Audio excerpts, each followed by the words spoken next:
Olá, a gente vai mergulhar hoje numa ideia muito forte de um teólogo francês, o Claude Geoffrey. A ideia é a seguinte: para a fé continuar viva, ela precisa, na verdade, correr o risco de ser interpretada, até de ser mal interpretada. Vamos entender juntos por que esse risco todo pode ser, na verdade, a maior força dela. Olha só, o Geoffrey já começa jogando essa provocação na mesa. Interpretar um texto sagrado, uma tradição de séculos, é sempre arriscado.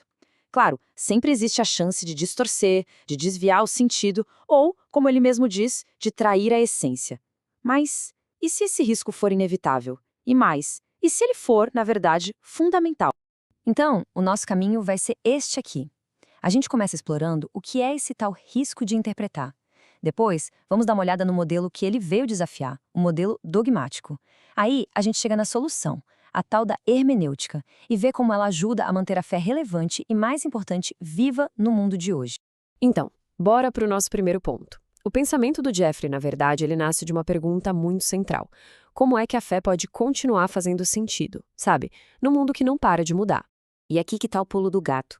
Para o Geoffrey, esse risco não é um defeito, não é uma fraqueza, é a condição para ser fiel. Pensa bem, uma fé que se fecha, que se recusa a conversar com o presente, a se reinterpretar, ela corre um perigo muito maior, o de virar uma peça de museu. Sabe, bonita, mas sem vida. Então, aceitar o risco é um ato de coragem e de fidelidade ao que a fé tem de mais essencial. Mas por que essa necessidade toda de arriscar ficou tão óbvia? É porque o modelo que existia antes, que a gente chama de modelo dogmático, simplesmente não estava mais dando conta do recado. Imagina o modelo dogmático como se fosse um baú. Um baú cheio de respostas prontas para tudo. Ele dava uma sensação de segurança, né, com verdades que eram vistas como imutáveis, eternas. Só que aí, o mundo começou a fazer perguntas novas, perguntas que não estavam no roteiro. A ciência, a psicologia, o encontro com outras culturas, o diálogo ficou difícil, quase impossível. E aqui a gente vê esse contraste de um jeito bem claro. De um lado, a verdade como se fosse um objeto, algo estático, que a gente pega e guarda. Do outro, a proposta hermenêutica, que é totalmente diferente. A verdade como um horizonte, algo para onde a gente caminha, que nos guia e que vai se revelando nesse diálogo constante com a nossa realidade. E isso leva a gente direto para a grande sacada, para a solução que o Geoffrey propõe, a hermenêutica. O nome pode parecer complicado, mas a ideia é simples. É a arte e a ciência de interpretar. No fundo, a hermenêutica na teologia não é só ficar debruçado em texto antigo, sabe? É sobre construir uma ponte entre a mensagem da fé e a nossa vida, a vida como ela é, aqui e agora. É um diálogo que não para entre o que foi dito e o que a gente vive hoje.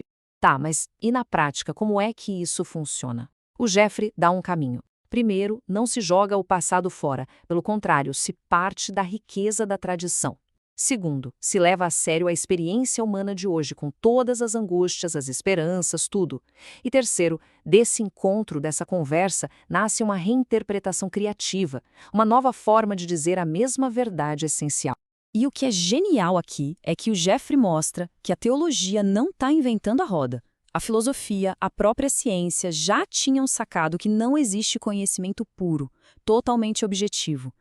Todo jeito de conhecer o mundo é uma interpretação, é um olhar que parte de um lugar e de uma época. A teologia só precisava levar essa tal consciência histórica a sério. Beleza, a gente viu a teoria. Mas e aí? Para onde que essa teologia da interpretação nos leva? Como é que a gente vê isso acontecendo no mundo real? E o Geoffrey não era um teólogo de escritório, sabe? Ele olhou para o mundo e percebeu que as comunidades de fé, na prática, já estavam fazendo isso. Já estavam reinterpretando a fé para os novos tempos.